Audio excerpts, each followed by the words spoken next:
हमारे शरीर को जिंदा रहने के लिए तमाम तरह का काम करना पड़ता है, जैसे कि सांस लेना, चलना फिरना, खाना खाना, फिर उस खाने को पचाना इत्यादि।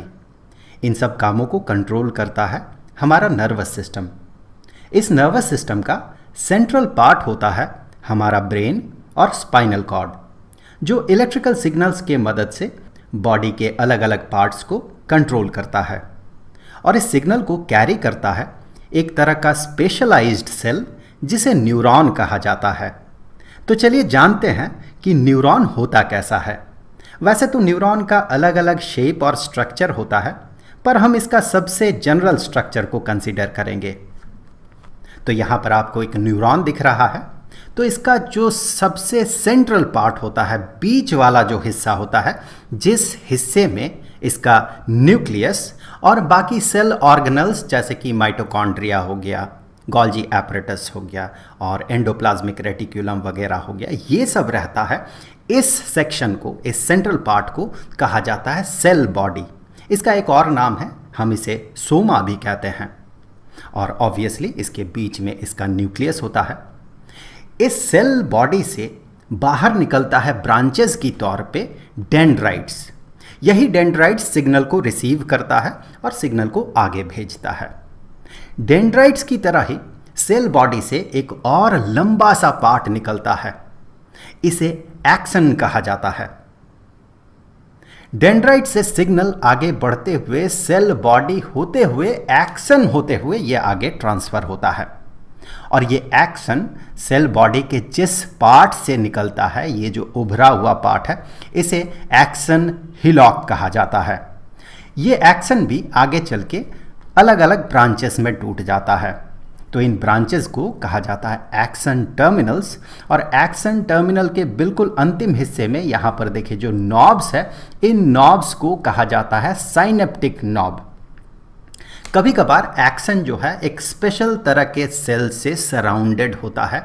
इन सेल्स को स्वान सेल्स कहा जाता है। अगर एक्सन स्वान सेल से सराउंडेड हुआ तो इस तरह के एक्सन्स को माइलिनेटेड एक्सन्स कहा जाता है।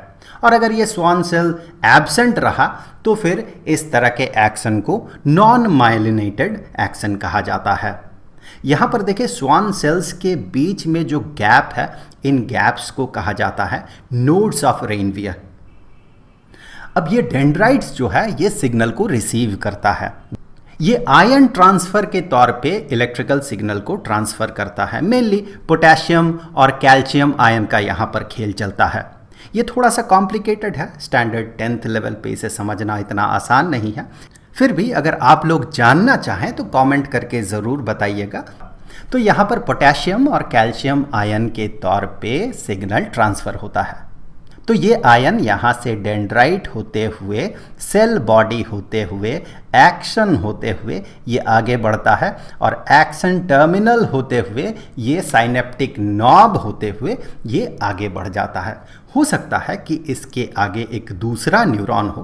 तो यहाँ पर देखें एक न्यूरॉन के साथ दूसरा न्यूरॉन इसके आगे अटैच्ड है। तो इस केस में सिग्नल यहाँ से ट्रांसफ़र होगा, इस न्यूरॉन से ट्रांसफ़र होते हुए फिर आगे के न्यूरॉन में ट्रांसफ़र होगा। तो यहाँ पर जो कनेक्शन आपको दिख रहा है ये न्यूरॉन न्यूरॉन कनेक्शन है।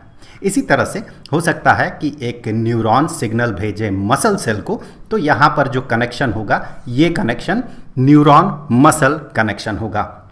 एक छोटा सा एग्जांपल देख लेते हैं। मान लें कि आप अपने उंगलियों को हिला रहे हैं, तो ये जो उंगलियों का हिलाना है इसे बेसिकली कंट्रोल कौन करता है? ये इन्फॉर्मेशन आता कहाँ से है? ये आप कॉन्शियसली कर रहे हैं, मतलब आपका ब्रेन ये सिग्नल भेज रहा है।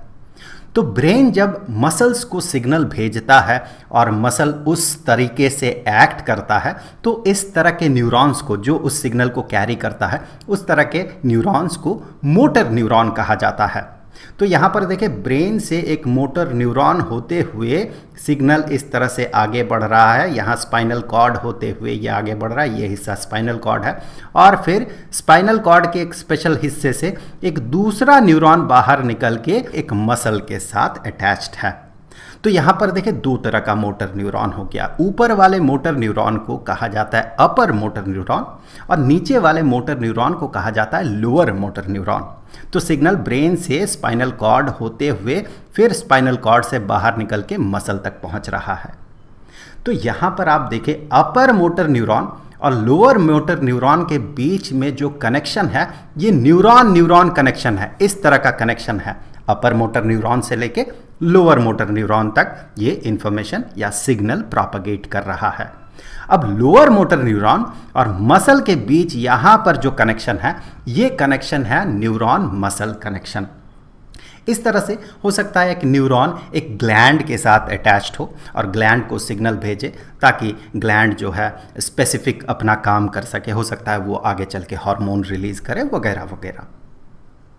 अब यहाँ पर ये जो सिग्नल का ट्रांसफ़र होता है नॉब होते हुए जो सिग्नल आगे बढ़ता है, मे बी वो मसल तक जाए या कोई ग्लैंड तक जाए या फिर दूसरे न्यूरॉन तक ये प्रोपेगेट करे ये सिग्नल। तो यहाँ सिग्नल का जो प्रोपेगेशन होता है एक न्यूरॉन से ट्रांसमिटिंग न्यूरॉन से आगे के हिस्से में वो दो तरीके से होता है, मेनली दो तरीके से होता है। एक तरीका हो सकता है कि चार्ज का यानी कि आयन का डायरेक्ट ट्रांसफ़र हो।